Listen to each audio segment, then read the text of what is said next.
మరి ఈ 5 లక్షల కోట్ల స్కామ్ ఏం జరగబోతుంది? నిజంగా పారిశ్రామికవేత్తలు ముందటికి వస్తారా?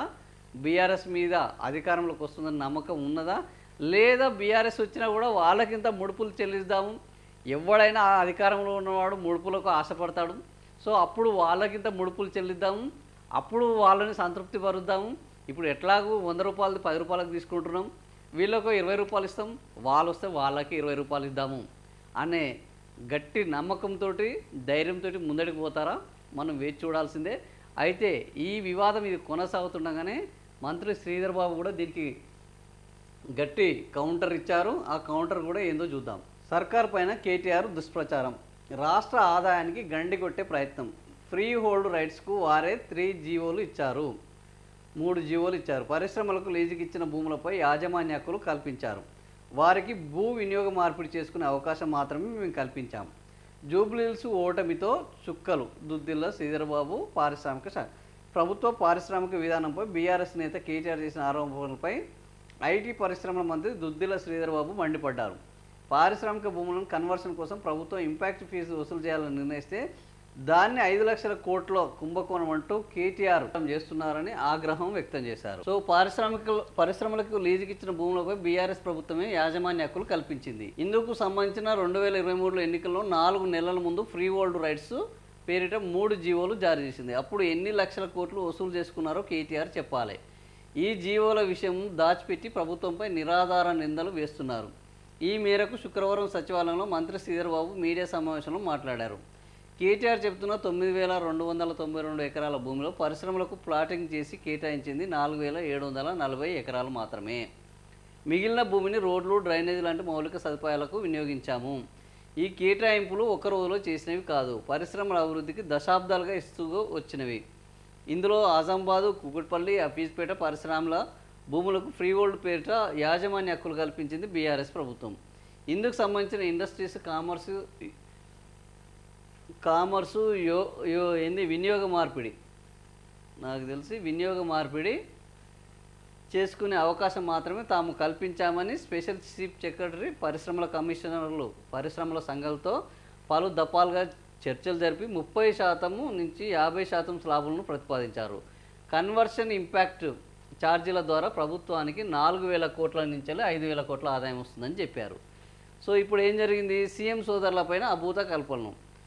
ఏంది? సీఎం సోదరులు అగ్రిమెంట్లు చేసుకుంటున్నారంటూ కేటీఆర్ నోటికొచ్చినట్లు మాట్లాడారు మంత్రి శ్రీధర్ బాబు. వారెవరూ ప్రభుత్వంలో లేరని, 10 ఏళ్ళు మంత్రిగా పనిచేసిన వ్యక్తి ఇలా అభూత కల్పనలు ప్రచారం చేయడం దుర్మార్గం. ఆధారాలు ఏమైనా ఉంటే బయట పెడితే ప్రభుత్వం ఏం చేయాలో అది చేస్తుంది. కేటీఆర్ ఆలోచనలో ఇప్పటికైనా మార్పు రావాలి. సో ఇది ఆయన యాక్షన్, ఈయన రియాక్షన్.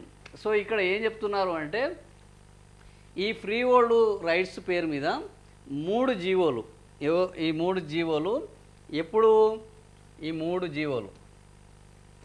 జీవోలు ఎప్పుడు ఇచ్చారు? వసూలు చేయడంలో అప్పుడు ఈ జీవోలు దాచిపెట్టారు. 4 నెలల ముందు, ఎన్నికలకు 4 నెలల ముందు ఇచ్చారు. ఈ జీవోలను దాచిపెట్టారు. ఇది ఒకవేళ తప్పే అయింది. ఇప్పుడు ఈయన చెప్పేదాని ప్రకారం ఇది దాచిపెట్టడము తప్పు, జీవోలను ఇవ్వడము దాచిపెట్టడం తప్పు. మరి అప్పుడు ఏం చేయాలి? ఇక్కడ ఉన్న ప్రభుత్వము ఈ జీవోలు తప్పుగా ఇచ్చారు, ఈ ఫ్రీ హోల్డ్ పేరు మీద ఇన్ని వేల ఎకరాల భూములు వాళ్లకు సొంతమవుతున్నాయి కాబట్టి ప్రభుత్వ భూమిని మేము కాపాడుతామని ఆల్రెడీ చెప్పాము. ప్రభుత్వ భూములను అప్పనంగా బీఆర్ఎస్ వాళ్ళు వాళ్ళకు కావాల్సిన వాళ్లకు కట్టబెడుతున్నారు, ప్రభుత్వ భూములను దోచిపెడుతున్నారు అని పెద్ద ఎత్తున ఎన్నికల్లో ప్రచారం చేసిన ముఖ్యమంత్రి రేవంత్ రెడ్డి. సో ఇప్పుడు ఈ జీవోలను దాచిపెట్టినప్పుడు ఈ జీవోల ద్వారా ప్రభుత్వ విలువైన భూములను ఆజంబాదు, కూకుట్పల్లి, ఆ తర్వాత అఫీజ్పేటలోని పారిశ్రామిక భూములను వాళ్ళ కట్టబెట్టినప్పుడు ఇది దుర్మార్గము. మరి వెంటనే ఈ జీవోలను మేము రద్దు చేస్తున్నాము, ఈ ప్రభుత్వ భూములను మేము పరిరక్షిస్తున్నాము, పారిశ్రామిక భూముల్లో పరిశ్రమలు పెడితే పెట్టాలి, లేకపోతే ప్రభుత్వానికి తిరిగి ఇచ్చేయాలి అని గొప్పగా మీరు చెప్తే ఈరోజు నిజంగానే ఈ ప్రభుత్వము చెప్పినట్లే చేస్తున్నది. పరిశ్రమల కోసం కేటాయించిన భూములను పరిశ్రమలకే వాడుతున్నది. నిజంగానే బీఆర్ఎస్ వాళ్ళు దొంగలు. ఇట్లాంటి దొంగ జీవోలు 4 నెలల ముందు తెచ్చి సో దొడ్డిదారున ఈ కట్టబెట్టే కార్యక్రమాలు చేశారు అని వాళ్ళ గురించి మీరు చెప్పాల్సి ఉండే. వాస్తవానికి. కానీ ఏమైంది, సినిమా రివర్స్ అయింది. వాళ్ళు దాచిపెట్టారని మీరు ఎప్పుడు చెప్తున్నారు? మొత్తం ఇదంతా విషయం బయటకొచ్చి ఇదొక స్కామ్ అని వాళ్ళు బయటికి తీసుకొచ్చిన తర్వాత, లేదు లేదు దొంగలం మేం కాదు, దొంగలు వాళ్ళే అంటున్నారు. సో ఇప్పుడు దొంగ పట్టుబడిన తర్వాత నేను దొంగతనానికి రాలేదు, వీళ్ళ ఇంట్లో దొంగతనం చేసింది ఏముందో తెలుసుకోవడానికి వచ్చాను అని చెప్పినట్టు ఉన్నది. వీళ్ళే దొంగతనం చేసుకొచ్చి మా ఇంట్లో తీసుకొచ్చారు కాబట్టి నేను దొంగతనంగా వచ్చి వీళ్ళ ఇంట్లో మా ఇంట్లో దొంగతనం చేసినది ఉన్నదా లేదా వెతికాను అన్నట్టు ఈరోజు మంత్రి శ్రీధర్బాబు, దుద్దిల్ల శ్రీధర్బాబు గారు చెప్పేది ఉన్నది. నిజంగానే ఇన్ని లక్షల కోట్ల భూములను ఫ్రీ హోల్డ్ రైట్స్ పేరు మీద ఈ పారిశ్రామికవేత్తలకు కట్టబెట్టేందుకు జీవోలను తీసుకొస్తే మీరు వచ్చి 2 ఏళ్ళు అవుతుంటే మీరు ఏం చేస్తున్నట్టు? ఈ 2 ఏళ్లలో ఈ జీవోలను ఎందుకు మీరు ఇప్పటి వరకు బయట పెట్టలేదు? ఒకవేళ మీ దృష్టికి వస్తే ఇప్పటి వరకు ఎందుకు వాటిని రద్దు చేయలేదు? ఇప్పటికీ సరే ఇప్పుడు బయటికి తెలిసింది వాళ్ళు దొంగతనం చేసిరని తెలిసింది, మరి మీరు రద్దు చేయొచ్చు కదా. ఇప్పటికైనా మీ దగ్గర ఆప్షన్ ఉన్నది కదా. సో వాళ్ళు చెప్పేది 5 లక్షల కోట్లు అంత తూచు, మేము వాళ్ళు తీసుకొచ్చిన జీవోలను రద్దు చేస్తున్నాము, ఈ 30% నుంచి 50% స్లాబులను ఎత్తేస్తున్నాము, మార్కెట్ రేటుకు తీసుకుంటే తీసుకోరి, లేకపోతే లేదు, లేకపోతే పరిశ్రమలు పెట్టండి, లేకపోతే ప్రభుత్వమే వెనక్కి తీసుకుంటుంది. ఈ 3 ఆప్షన్లు చేస్తే ఎవ్వరూ వద్దన్నారు. పరిశ్రమలు పెట్టడానికి ఇచ్చిన భూమిని పరిశ్రమలను పెట్టమనండి, లేదు వాళ్ళ దగ్గర నుంచి ప్రభుత్వము ఇచ్చిన నిబంధనలు పాటించలేదు కాబట్టి వెనక్కి తీసుకునే హక్కు ఉన్నది కాబట్టి వెనక్కి తీసుకోవచ్చు. అది కూడా కుదరట్లేదు, వాళ్ళ దగ్గర డబ్బులు లేవు, వెనక్కి తీసుకుంటే కూడా పాపం వాళ్ళు నిండా మునుగుతారు, మార్కెట్ రేట్ ప్రకారం అమ్మేసేయండి. సో మార్కెట్ రేట్ ప్రకారం అని కొనుక్కునే అవకాశం ఉంటే అమ్మేసేయండి, అందులో 10% 20% వాళ్ళకు రాయితీ ఇవ్వండి.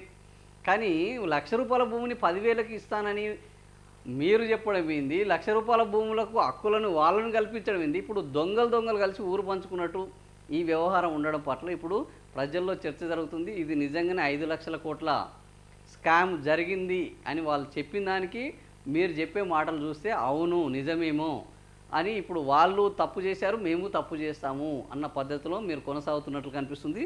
మరి ఈ విషయంలో ఇప్పుడు బీఆర్ఎస్ వాళ్ళు న్యాయస్థానాలను ఆశ్రయిస్తారా, లేదా ఈ విషయాన్ని బయటపెట్టి ఇద్దరు మళ్ళా ఒక అండర్స్టాండింగ్కి వచ్చి మేము ప్రభుత్వంలోకి వచ్చినాకనే మారుస్తాము అని అప్పటి వరకు వెయిట్ చేసి ప్రభుత్వంలోకి వచ్చిన తర్వాత వాళ్ళతో కలిసి మళ్ళా వాళ్ళతో ఆమ్యామ్యాలు షేర్ చేసుకుంటారా అనేది మనం వేచి చూడాల్సిందే.